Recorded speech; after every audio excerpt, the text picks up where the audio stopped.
나누도록 하겠습니다. 만화 중에 슬램덩크라는 만화가 있죠. 보니까 되게 오래된 만화에서 요즘 청년들이 봤을까 싶은데 다 봤더라고요. 아주 명작이고 아주 재밌는 책인데 고등학교 농구부 이야기입니다. 북산 고등학교라고 하는 학교를 배경으로 최치수, 정대만, 그리고 송태석, 강백호, 태태웅 이런 학생들이 등장을 해요. 어느 날 이 북산 농구팀이 다른 팀과 시합을 벌이게 되었습니다. 근데 그 상대팀은 이 북산 고등학교보다 객관적으로 실력이 월등히 앞서는 팀입니다. 그래서 계속 점수를 끌려가고 있는데 그러다가 북산팀이 반격을 시작합니다. 그 시작은 강백호라는 주인공입니다. 그는 농구를 이제 막 시작한 완전 초보예요. 그래서 드리블도 하지 못하고 슛도 제대로 못하는데 타고난 힘이 있고 점프력이 있습니다. 감독은 이 강백호를 투입하면서 특명을 내립니다. 리바운드를 잡아내라. 그러면서 리바운드를 제압하는 자가 시합을 제압한다. 그렇게 말하는 거예요. 농구는 번갈아 가면서 공격을 하고 수비를 하는 그런 시합입니다. 근데 공격을 하면서 수술했는데 안 들어간다. 슛을 쐈는데 그게 안 들어갑니다. 근데 그걸 상대방이 낚아챈다. 그럼 다시 우리 팀으로 와서 골을 넣겠죠. 그러면 2점을 잃게 되는 것입니다. 그런데 그 슛 들어가지 않는 것을 우리 팀이 잡아낸다. 리바운드를 한다. 그러면 상대의 공격을 차단할 뿐만 아니라 그 빼앗은 공을 다시 슛으로 연결시키면 2점을 맞고 2점을 얻는 거죠. 그래서 총 4점을 얻는 것입니다. 그래서 리바운드를 잡아낸다. 정말 시합을 제압할 수 있습니다. 그래서 리바운드를 잘하면 시합에서 앞설 수밖에 없는 것입니다. 시합을 제압할 수밖에 없는 것입니다. 더욱이 슛하는 입장에서 우리 팀이 리바운드를 다 잡아낸다. 더 안정적으로 슛을 할 수 있겠죠. 슛이 들어갈 수 있는 확률이 더 높아지겠죠. 이기는 게임을 하는 것입니다. 강백호는 농구에 있어서 완전 초보였지만 탁월한 힘과 점프력으로 리바운드를 거듭거듭 잡아냅니다. 리바운드를 제압합니다. 그러자 그 시합은 북산 고등학교로 흐름이 넘어오게 되는 거죠. 리바운드를 제압하였더니 결국 정말로 그 팀이 그 경기를 제압하며 이길 수 있었습니다. 저는 이 원리가 우리 삶에서도 동일하게 적용된다라고 생각합니다. 우리는 패배하는 인생을 살 수도 있고요. 승리하는 인생을 살 수도 있습니다. 지배하는 인생을 살 수도 있고요. 지배받는 인생을 살 수도 있습니다. 승리하는 인생, 지배하는 인생 그 비결은 무엇이냐? 인생이라는 게임을 제압하게 하는 그 요소는 무엇이냐? 그것은 인생의 리바운드를 하는 것입니다. 인생의 리바운드. 그것은 기도입니다. 기도야말로 인생을 지배하는 힘이고 인생이라는 시합을 승리로 이끌게 만드는 강력한 원동력이 되기 때문입니다. 오늘 본문을 중심으로 해서 같이 살펴보기 원합니다. 오늘 본문을 농구 게임으로 풀어봤어요. 게임이 시작됐습니다. 농구 게임 보통 5명의 선수가 선발로 나서 게임을 뛰는데 우리 팀은 다니엘이 소속되어 있는 팀입니다. 1쿼터가 시작되었는데 시작과 함께 위기가 찾아옵니다. 그것은 신앙인의 그 정체성을, 신앙을 무너뜨릴 수 있는 위기입니다. 하나님을 섬기는 다니엘과 그 친구들이었지만 모든 민족과 종교를 통합시키려고 하는 이 바벨론 정책 속에서 자칫 자신의 정체성과 신앙을 잃어버릴 수 있는 그런 위기였습니다. 그러나 이 다니엘과 그의 친구들은 왕의 식탁으로부터 나오는 음식, 우상의 제단 앞에 올려진 그 음식들은 먹지 않겠다라는 다짐과 결단으로 자신의 신앙을 지켜냅니다. 자신들의 신앙의 정체성을 지켜냅니다. 물론 저절로 된 것이 아니라고 그랬죠. 그것은 의도적으로 한 것이었고 어떠한 불이익도 내가 감당해내겠다라고 하는 그 결단이 있었기 때문에 가능한 것입니다. 이처럼 다니엘과 그 세 친구들은 다짐했고 결단했고 그 자신들의 믿음을 지켜냈습니다. 그렇게 1쿼터를 무사히 마쳤습니다. 근데 이제 2쿼터가 시작됐어요. 시작과 함께 또 위기가 찾아옵니다. 그 위기는 느부갓네살이라고 하는 그 왕으로부터 시작되어집니다. 우리가 다 읽지는 않았는데 2장 앞쪽에 보면 이 느부갓네살 왕이 꿈을 꿉니다. 꿈을 꿔요. 무슨 꿈을 꿨는데 꾸고 나니까 내용은 기억나지 않는데 되게 찝찝한 거예요. 1절 말씀에 보면 느부갓네살이 꿈을 꾸고 그로 말미암아 마음이 번민하여 잠을 이루지 못한지라. 얼마나 꿈이 찝찝한지 꿈을 꾸고 났더니 머리가 복잡한 겁니다. 마음이 답답한 겁니다. 그래서 잠이 안 와요. 그래서 이 왕은 그 바벨론 가운데에 지혜롭다고 하는 사람들, 박수와 술객과 점쟁이들을 불러다가 그것들을 꿈을 해석할 만한 자들을 다 불러 모읍니다. 그리고 내 꿈을 해석해봐라. 그렇게 명령을 내립니다. 하지만 왕의 부름을 받은 사람들은 한결같이 말합니다. 4절 말씀. 왕께서 그 꿈을 종들에게 이르시면 우리가 해석하여 드리겠나이다. 바벨론 땅에서 똑똑하다, 날고 긴다 하는 그 사람들 다 불러 모았는데, 지금으로 말하면 뭐 석학이니 박사니 다 불러 모았는데, 왕이 꾸신 그 꿈의 내용을 알려주시면 그 뜻을 알려드리겠습니다. 해석해 보겠습니다. 라고 얘기하고 있다는 것입니다. 하지만 왕은 막무가내로 자기가 무슨 꿈을 꿨는지 얘기도 안 해주고 그냥 해석하라고 얘기를 하는 겁니다. 그러면서 막 요구를 해요. 그러면서 너희가 그 꿈을 해석하지 못한다면 다 죽여버리겠다라고 으름장을 놓고 있습니다. 여러분, 이 느부갓네살 왕은 다니엘이 섬겼던 왕입니다. 그리고 다니엘은 이 느부갓네살에게 인정을 받았었고, 느부갓네살은 다니엘을 존귀하게 여겼습니다. 그러나 느부갓네살이 다니엘을 아끼고 그를 존중해줬다고 해서 이 느부갓네살이 인격적이고 자상한 왕이라고 생각하면 이것은 큰 착오입니다. 가령 우리도 다니엘처럼 살아야 된다. 다니엘과 그 느부갓네살 왕 같은 그 사람 밑에서 우리는 열심히 일해야 된다. 그렇게 얘기를 하면 힘든 직장생활하는 사람들이 이렇게 말합니다. 난 맨날 열심히 일하고 아무리 수고해도 내 보스는, 내 동료들은 나를 인정해주지 않는다. 오히려 나를 괴롭히고 까탈스럽게 군다. 정말 피곤한 사람들이다. 아무래도 미친 사람 같다. 막 그렇게 호소를 해요. 그러면서 그래도 다니엘은 얼마나 행복했겠냐. 느부갓네살이 그를 알아주고 인정해주고 도와주지 않았냐. 그렇게 비교를 합니다. 그러나 이 느부갓네살이라고 하는 왕은 전형적인 폭군입니다. 잔인한 왕이고요. 사람을 죽이고 살릴 수 있는 권력이 있는데 그 마음이 손바닥 디디는 것처럼 왔다 갔다 하는 사람입니다. 사람 목숨을 파리 목숨처럼 여기는 그런 왕이었습니다. 그리고 2장에서 그는 지혜자들에게 자신의 꿈을 해석하도록 하는데 그 내용이 무엇인지 말해주지도 않고 그 내용이 무엇인지, 그 의미가 무엇인지를 해석하도록 요구하면서 아무도 얘기를 못하자 그 지혜자들을 다 죽이라고 명령을 내리고 있습니다. 12절 말씀이죠. 왕이 이 일로 말미암아 진노하고 통분하여 바벨론의 모든 지혜자들을 다 죽이라 명령하니라. 마치 그런 거죠. 여러분, 이 캄보디아의 킬링필드라고 들어보셨습니까? 폴포트라는 사람이 그 공산주의 그 정권을 잡은 이후에 노동자와 농민의 유토피아를 만들겠다고 모든 지식인들을 다 죽입니다.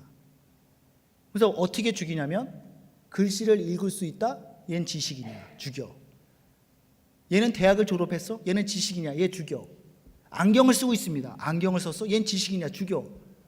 말도 안 되게 지식인이라는 이유로 그렇게 죽였습니다. 이처럼 느부갓네살 왕은 자기 마음에 안 드는 사람들 다 죽이겠다고 명령을 내렸습니다. 이에 근위대장 아리옥이 그 명령대로 사람을 죽이고자 준비를 합니다. 다니엘도 그 지혜자 그룹에 있었습니다. 다니엘도 죽을 위기 가운데 그 살생부 명부에 들어 있었습니다. 죽음의 위기 가운데 있었습니다. 이에 다니엘은 두 가지 행동을 합니다. 첫째, 문제의 진원지인 그 느부갓네살을 찾아갑니다. 그리고 내가 그 꿈을 해석할 테니 나에게 시간을 주십시오 요구합니다. 16절 말씀입니다. 우리 같이 한번 읽어보도록 하겠습니다. 16절 시작. 다니엘이 들어가서 왕께 구하기를 시간을 주시면 왕에게 그 해석을 알려드리겠나이다 하니라. 그리고 두 번째 행동을 하는데 그것은 하나냐와 미사엘과 아사랴에게 이런 일이 있었다. 이런 위기가 있다. 그리고 이 일을 위해서 하나님께 기도해달라 요구하고 부탁합니다. 18절 말씀입니다. 하늘에 계신 하나님이 이 은밀한 일에 대하여 불쌍히 여기사 다니엘과 친구들이 바벨론의 다른 지혜자들과 함께 죽임을 당하지 않게 하시기를 그들로 하여금 구하게 하니라. 그들로 하여금 기도하게 하니라. 기도했다라는 것입니다. 자주 나누는 말씀인데 출애굽기 17장에 보면 출애굽한 이스라엘 백성이 아말렉 족속과 전투를 벌입니다. 우리가 잘 아는 내용인데 이스라엘과 아말렉 전투에서 모세는 여호수아로 하여금 전투를 치르도록 군대를 파병합니다. 여호수아 장군이 군대를 이끌고 그 아말렉 족속과 싸우도록 합니다. 그리고 모세는 아론과 훌과 함께 근처의 높은 산 꼭대기로 올라갑니다. 그리고 그곳에서 기도를 합니다. 여호수아와 그 군대가 치열하게 싸우는 동안 모세는 그 산 꼭대기에서 치열하게 두 손을 들고 기도를 하는 거죠. 신기한 것은 모세가 두 손을 들면 이스라엘이 전투에서 승리를 합니다. 근데 팔이 아파서 그 손이 내려오면 아말렉 족속의 이스라엘 백성들이 밀려나는 것입니다. 출애굽기 17장 11절 모세가 손을 들면 이스라엘이 이기고 손을 내리면 아말렉이 이기더니 무엇이냐면 전투의 승패가 그 모세의 두 손, 모세의 그 기도에 승패가 갈리고 거기서 결정되었다는 것입니다. 전투를 이기게 하는 것은 기도였다. 기도야말로 승부를 결정짓는 승부수이다 라는 거죠. 동시에 모세는 여호수아로 하여금 군대를 이끌고 나가 싸우도록 했다.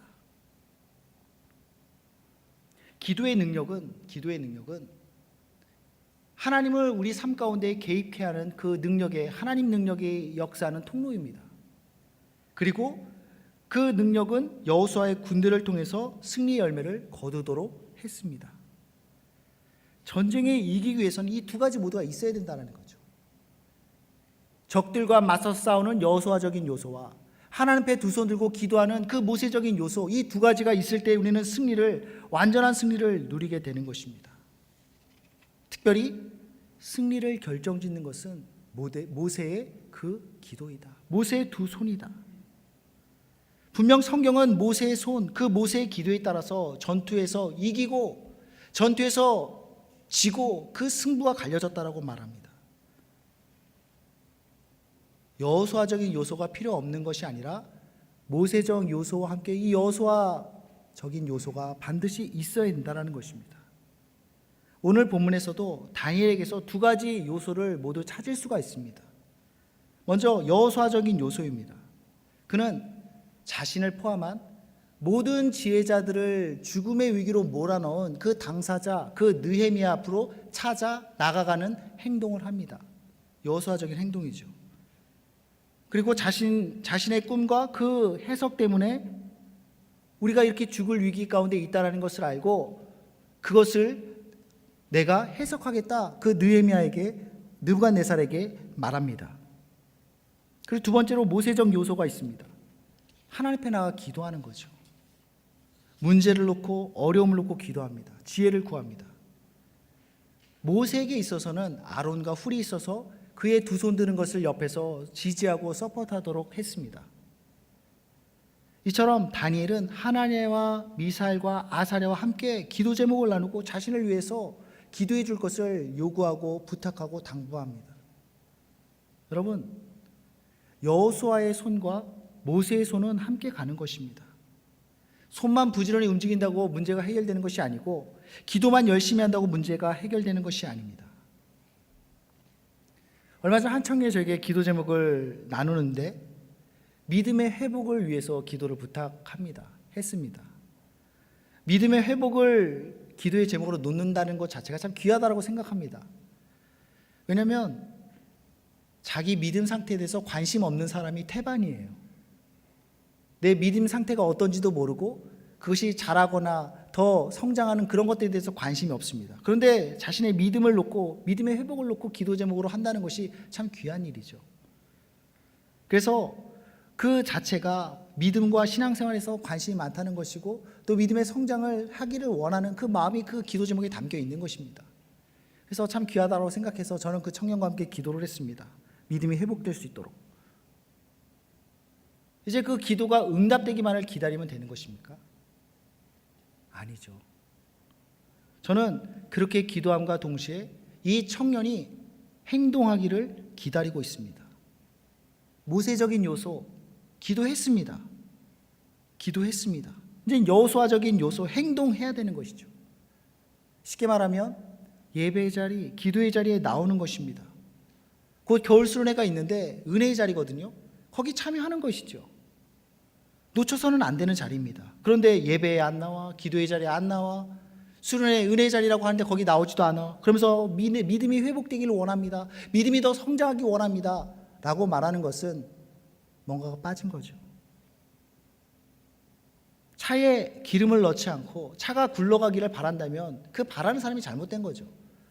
차가 아무리 좋고 아무리 새 차고 아무리 비싼 차라고 해도 기름을 넣지 않으면 차는 가지 않습니다. 차에 문제가 있는 것이 아니라 차에 기름 넣지 않는 그 사람에게 문제가 있는 것입니다. 기름을 채워야 된다. 행동해야 된다. 믿음의 회복, 믿음의 성장을 이루기 원한다면 은혜의 자리로 나아가고 은혜 받는 행동들을 해야 된다. 여호수아적인 요소죠. 그럴 때 믿음의 회복도 믿음의 성장도 우리는 경험할 수 있게 되는 것입니다. 기도와 함께 행동하는 여호수아적인 요소, 이것이 우리에게 필요하다. 하지만 저는 오늘날 교회의 문제가, 오늘날 신앙생활은 우리의 문제가 여호수아적인 요소의 결핍이라기보다는 모세적 요소의 결핍에 큰 어려움이 있다고 생각합니다. 아말렉과의 전투에서 그 승패를 결정하는 것은 모세의 요소, 기도라고 그랬는데, 그러면 힘써 기도를 해야 되는데 이게 잘 안 되는 것 같아요. 모세가 기도하느냐 기도하지 않느냐에 따라서 그 이스라엘의 승리와 패배가 결정되어졌는데, 그러면 우리는 정말 힘써 기도해야 되는데 그 기도에 힘쓰지 못해요. 사도행전 2장에 보면 베드로가 설교하는 장면이 나옵니다. 성령 충만하여서 그리스도의 죽으심과 그리스도의 부활하심에 대해서 증거합니다. 그 증거할 때 사람들의 가슴에 찔림을 받고 마음에 찔림을 받아 회개하며 도대체 우리가 어떻게 하면 됩니까? 우리가 어이할꼬, 우리가 어찌할꼬 탄식합니다. 그리고 베드로가 회개하고 주 예수를 믿으라 할 때에 그들은 회개하며 예수님을 구주로 영접합니다. 이때 3,000명의 그 사람들이 회개하고 주께 돌아와요. 그 자리에 3,000명이 있었다가 아니라 그 가운데 있었던 3,000명이 예수님을 믿고 변화되는 역사가 나타났다는 것입니다. 여러분, 사람들은 이 사실에 놀라워하면서 베드로의 설교에 주목합니다. 그 설교가 3,000명을 변화시켰다. 베드로의 설교가 대단했다. 거기서 멈추는 경우가 많습니다. 그러나 베드로의 그 설교를 통해서 증거되어진 것은 여호수아적인 요소죠. 그의 입술을 통해서, 그의 설교를 통해서 예수 그리스도의 복음이 전해지게 되었습니다. 그런데 그게 전부가 아니라는 것입니다. 우리가 주목해야 될 것이 또 있는데, 예수님이 승천하신 이후에 이 땅에 남은 120명의 성도들의 무엇을 했느냐입니다.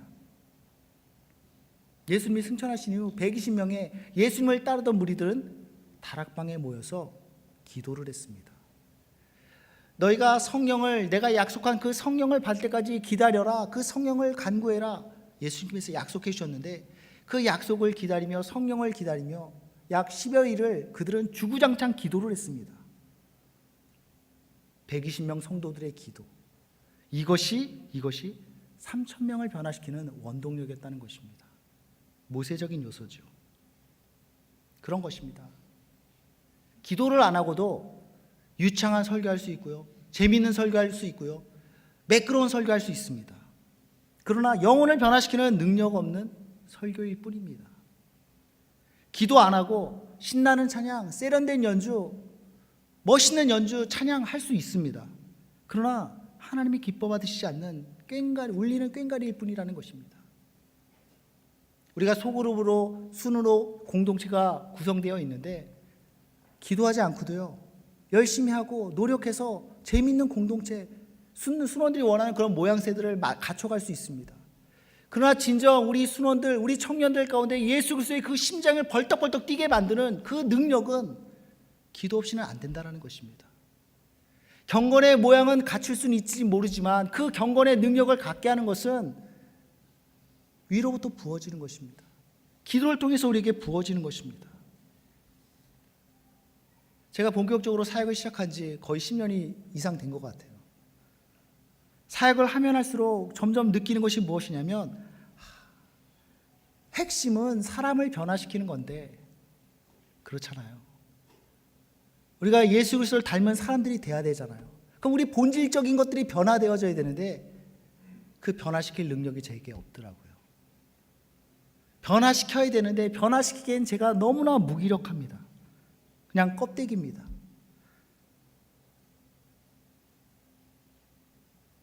제가 진짜 무기력하고 바보란 소리가 아닙니다. 여호수아적인 요소, 사역에 있어서의 어떤 방법들, 경험들은 많습니다. 익숙합니다. 잘할 수 있습니다.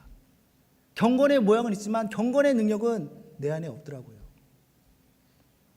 그러면 이 모세적인 요소가 없으면, 기도를 통해서 위로부터 공급되는 능력이 없으면 사람을 변화시키지 못합니다. 이 사역들을 감당해낼 수가 없는 것입니다. 영적 전투에서 패배할 수밖에 없는 것입니다. 뼈저리게 느끼는 것입니다. 근데 오늘 본문에서 나오는 이 다니엘은 여호수아적인 요소와 모세적 요소를 골고루 갖췄습니다.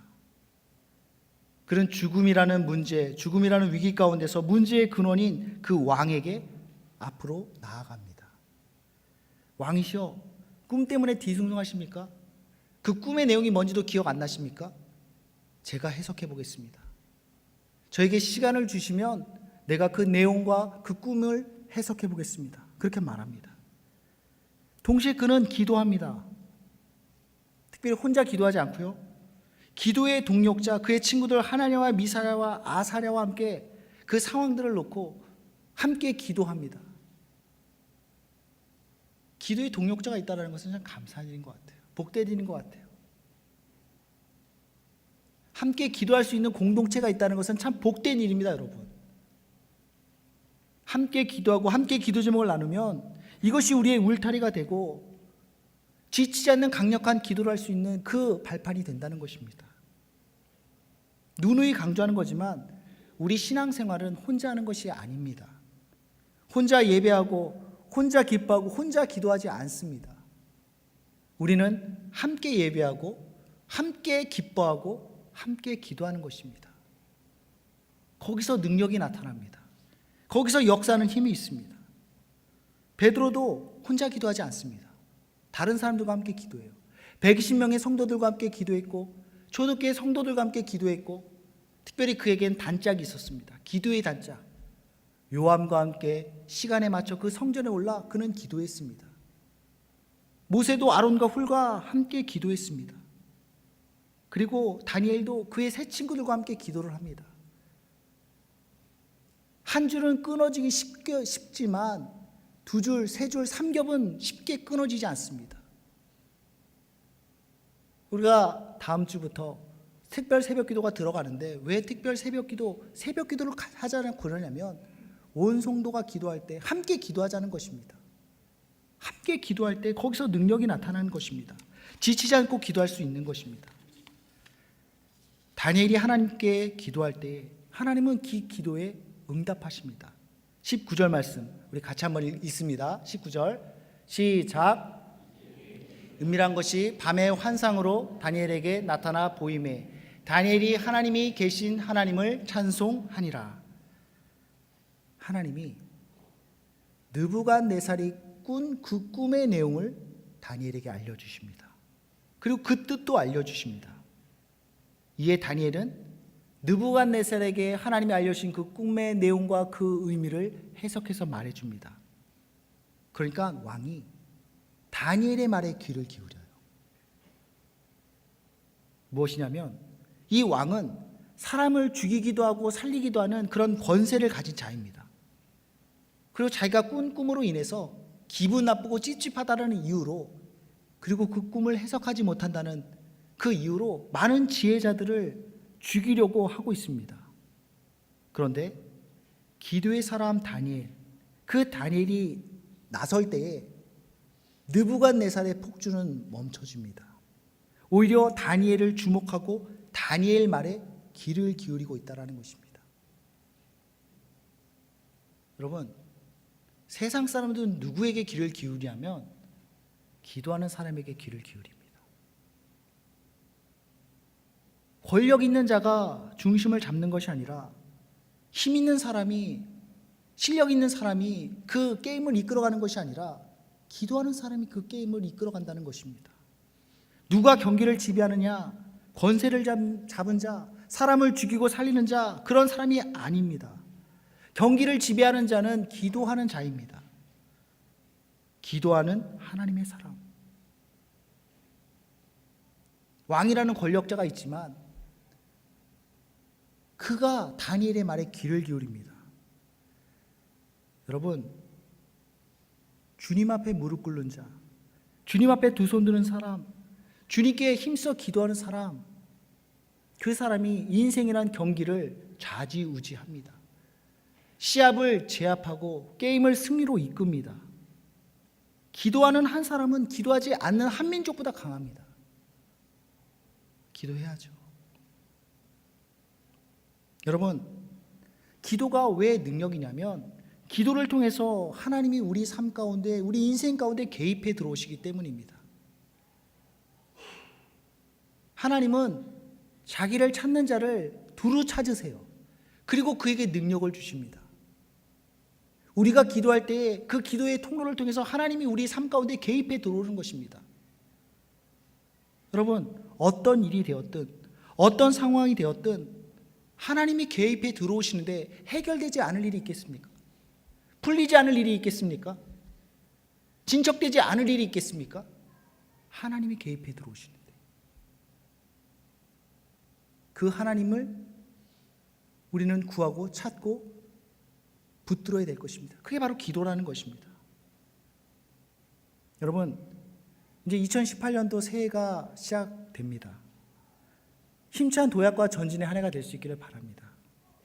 그러기 위해서는 여호수아적인 요소와 모세적인 요소 두 가지가 다 있어야 됩니다. 저는 여호수아적인 요소에 대해서는 별로 걱정을 하지 않습니다.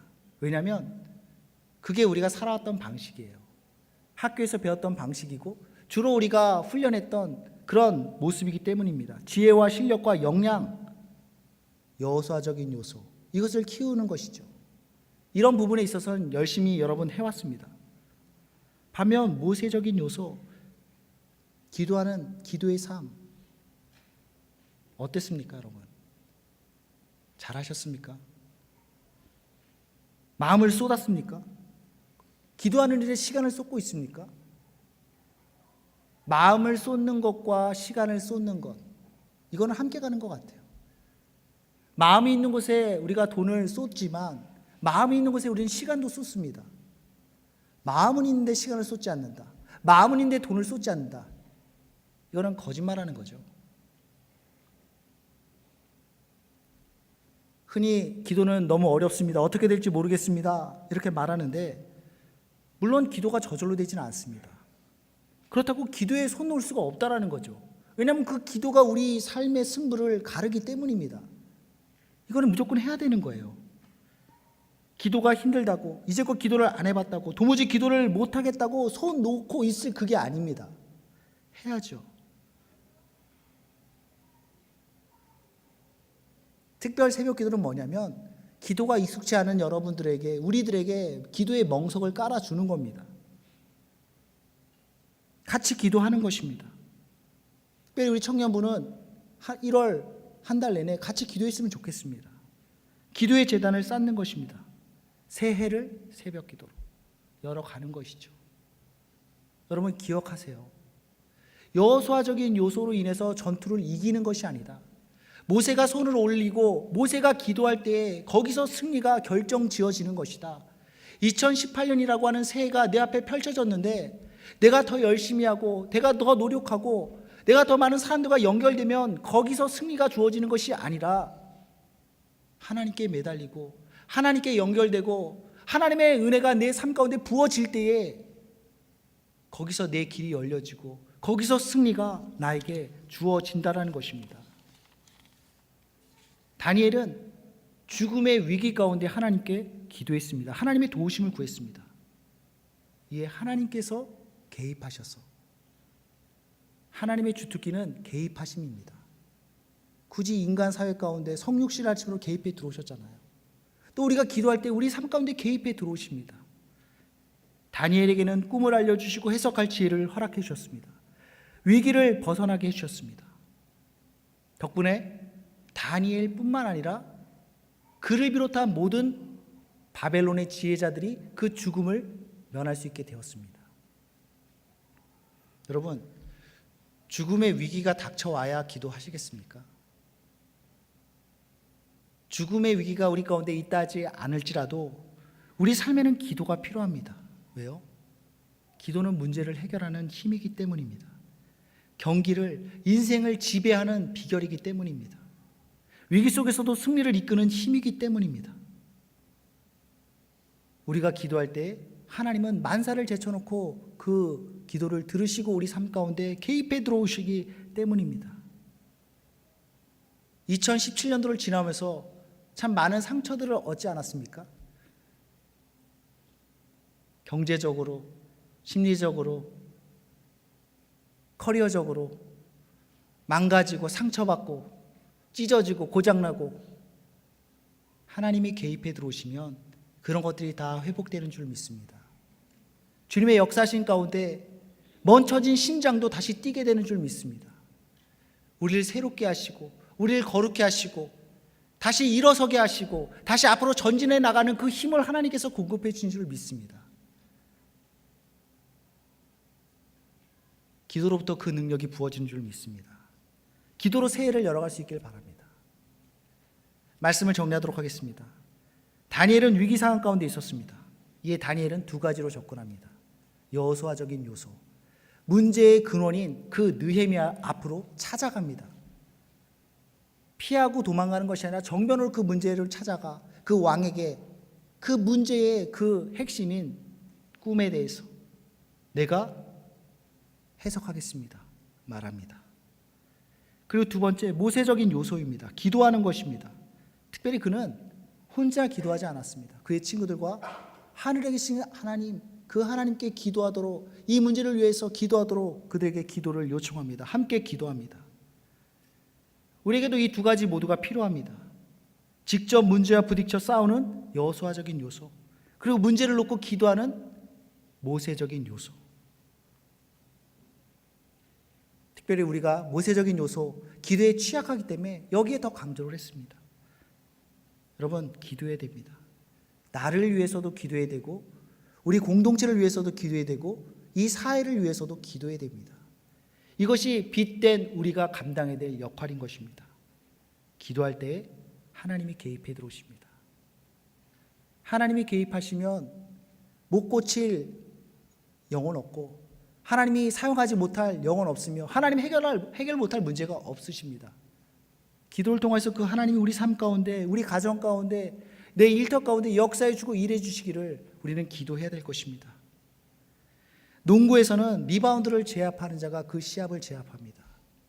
그러나 인생의 게임에 있어서는 기도하는 자가 그 인생이라는 게임을 제압합니다. 하나님께서 그 자녀에게 주신 특권이요 권리입니다. 특별히 2017년을 마무리하고 2018년을 열어가는 오늘 기도의 사람으로 거듭나 주님께서 우리가 허락하신 인생을, 특별히 2018년도를 제압하고 다스리고 승리로 이끄는 우리 모두가 될 수 있기를 바랍니다. 기도하겠습니다. 하나님, 우리에게는 여호수아적인 요소와 모세적인 요소 모두 필요합니다. 우리로 행동하게 하시고 우리로 기도하게 하여 주시옵소서. 특별히 기도가 승부를 가릅니다. 특별히 우리가 기도하는 것이 많이 약한데 우리 2018년을 열어가는 이 새해 앞둔 시점에서 힘써 기도하게 하여 주시고 특별히 함께 기도할 수 있는 기도의 용사로, 기도의 공동체로 주장하여 주시옵소서. 감사드리며 예수님의 이름으로 기도드립니다. 아멘.